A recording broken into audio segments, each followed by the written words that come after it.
বন্ধু, ভালোবাসা কিন্তু কোনো মজা নয় যে আমি তার হাত ধরলাম। তোমার যখন ইচ্ছা হলো তার হাতটা ধরলে, তার সাথে প্রচুর প্রমিস করলে যে সারাটা জীবন আমি তোমার সাথে কাটাবো।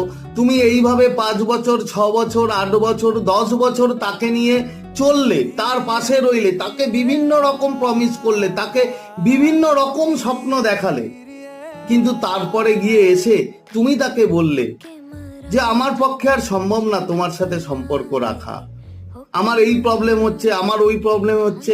বন্ধু, কোথায় ছিল যখন তুমি তাকে হাতটা ধরে তাকে স্বপ্ন দেখিয়েছিলে, তার সাথে চলার প্রমিস করেছিলে, বিভিন্ন কিছু তাকে বলেছিলে যে এটা করবে ওটা করবে? কোথায় গেল সেই প্রমিস? তখনই তো তোমার বলা উচিত ছিল। এটা কোনো মজা নয় বন্ধু। ভালোবাসাকে মজা হিসাবে নিও না। যে মানুষটার সাথে তুমি হাত ধরেছো সেই মানুষটার সাথে সারা জীবন কাটাও।